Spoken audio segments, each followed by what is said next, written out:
ఇంకెన్నాళ్ళు రెంటింట్లో ఉంటాం? సొంత ఇంటి కలను నెరవేర్చుకుందాం.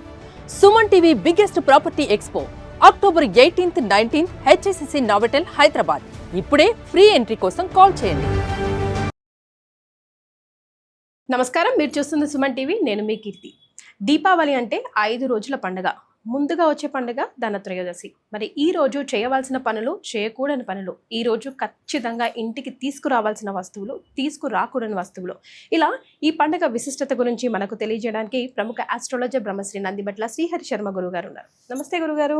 వాగర్థావివ సంపృక్తౌ వాగర్థ ప్రతిపత్తయే జగతః పితరౌ వందే పార్వతీ పరమేశ్వరౌ. ఆదిత్యాయ చ సోమాయ మంగళాయ బుధాయ చ గురుశుక్రశనిభ్యశ్చ రాహవే కేతవే నమః. శృంగేరి జగద్గురు పీఠాధిపతులకి, కంచి పీఠాధిపతులకి నమస్కారములు తెలియచేసుకుంటూ కార్యక్రమాన్ని ప్రారంభిద్దాం. గురుగారు, మరి ఈ 5 రోజుల పండుగ భాగంగా మరి మనం ఒకవేళ దేవుడి గదిని ఎప్పుడు క్లీన్ చేసుకోవాలనుకుంటారు? అంటే ఒకవేళ పూజ స్టార్ట్ చేయాలంటే ఈ రోజునే అక్టోబర్ 18th స్టార్ట్ చేసేస్తారు కదా. అవునమ్మా. సో ముందు రోజే మనం చిత్రపటాలు అవి, దేవుడి గది నది, ఇల్లు నది శుభ్రం చేసుకోవాలంటారా? ధనత్రయోదశిని పురస్కరించుకున్న 5 రోజుల పండుగ అన్నప్పుడు మనము శుక్రవారం నాడు ఎలాగో అంత కూడా సర్దుకోలేరు, ఎందుకంటే లక్ష్మీప్రదం అయినటువంటి వారం కాబట్టి దుర్ముహూర్తం అయినటువంటి శనివారం నాడు దుర్ముహూర్తం 7:54 అయిపోతుంది. దుర్ముహూర్తమైన తదుపరి ఈ 5 రోజుల పండుగ సందర్భంగా పూజా మందిరాన్ని, పూజా వస్తువులని, ప్రతిమలని అన్నీ కూడాను, చిత్రపటాలని అన్నీ కూడాను శుభ్రపరుచుకొని పెట్టుకొని ప్రదోషకాల సమయానికి అనుకూలంగా ఉండాలి. ఇక ఈ 5 రోజులలో ప్రధానంగా లక్ష్మీదేవి నువ్వుల నూనెలో నిక్షిప్తమై ఉంటుంది కాబట్టి నువ్వుల నూనె మనం శాస్త్ర ప్రకారము ఉపయోగించుకోవాలి. చాలామంది ఒక అపప్రథ వచ్చింది ఒక 2 ఏళ్ల కిందట, నువ్వుల నూనె ఒంటికి రాసుకున్నా, నువ్వుల నూనె ఇంట్లో దీపారాధన చేసినా దరిద్ర దేవత తాండవిస్తుందని చెప్పి అపప్రథ వచ్చింది. అది అవాస్తవమ్మా. సకల శాస్త్రాలు, పురాణాలు ఈ యొక్క దీపావళి సందర్భంగా నువ్వుల నూనెలో లక్ష్మీదేవి నిక్షిప్తమై ఉంటుంది, నీటిలో గంగాదేవి నిక్షిప్తమై ఉంటుంది.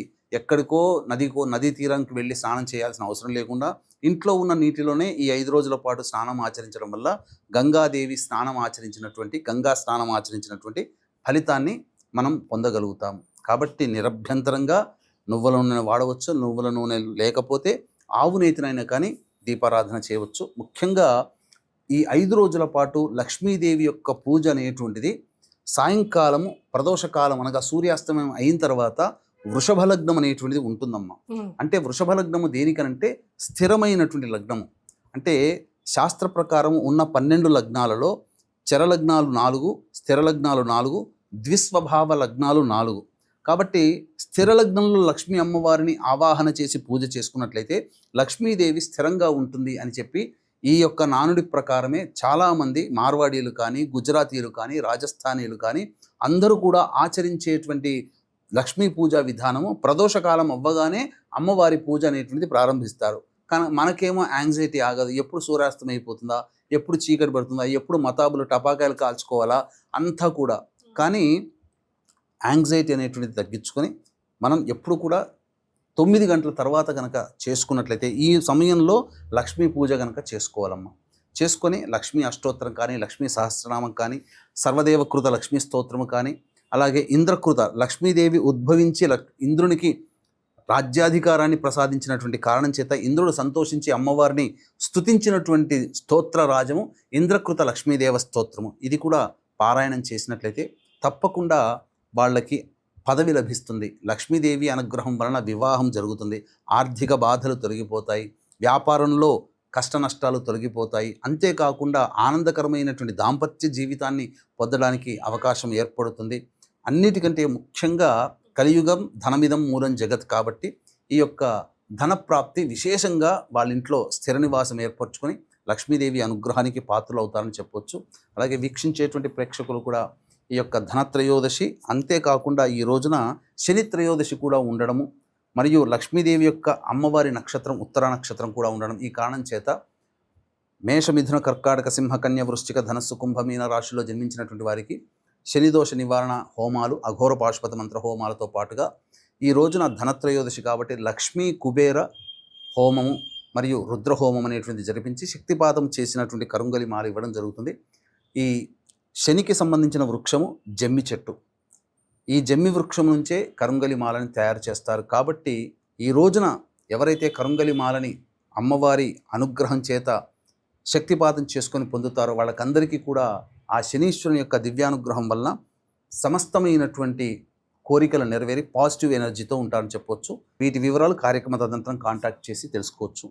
ఇక అన్నిటికంటే ప్రధానంగా ముఖ్యమైనటువంటిదమ్మ, అమ్మవారు ఉత్తరా నక్షత్రంలో జన్మించిందని అంటారు కదా.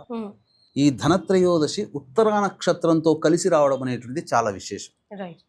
సాయంకాల ప్రదోష కాలం సమయానికి ఉత్తరా నక్షత్రం సింహరాశిలో ఉంటుంది. ముఖ్యంగా గుర్తుపెట్టుకోండి వీక్షించేటువంటి సుమన్ టీవీ ప్రేక్షకులు కూడా, లక్ష్మీదేవి స్థిరంగా ఉండాలి అని అంటే ఆ అమ్మవారి జన్మ నక్షత్రము స్థిర రాశిలో ఉండాలి. స్థిర రాశి సింహరాశి, వృషభ రాశి, వృషభ లగ్నము, సింహలగ్నము, వృశ్చిక లగ్నము, కుంభలగ్నము, ఈ 4 స్థిర లగ్నాలు. వృషభ లగ్నము ఉండగా అనగా అదొక స్థిర లగ్నము. రాశి కూడా సింహరాశి అవ్వడం అది స్థిర రాశి. గుర్తుపెట్టుకొని 7:29 నుంచి 9:29 మధ్యకాలంలో ఈ 5 రోజుల పాటు బలిపాడ్యమి యమద్వితీయ వచ్చేంత వరకు మీరు అమ్మవారి యొక్క ఆరాధన చేసినట్లయితే సమస్తమైనటువంటి కోరికలు నెరవేరుతాయని చెప్పడంలో ఏమాత్రం సందేహం లేదు. పూర్వకాలంలో అందరూ ఆచరించారు. మీరు కూడా ఆచరించి అనుభవపూర్వకంగా దాన్ని తెలుసుకొని తరించమని తెలియచేయడం జరుగుతుంది. చాలా సంతోషం గురుగారు. ధనత్రయోదశి రోజు ఏం చేయాలి, ఏం చేయకూడదో వివరించారు. ధన్యవాదాలు. సర్వం శ్రీ ఉమామహేశ్వర పరబ్రహ్మార్పణమస్తు.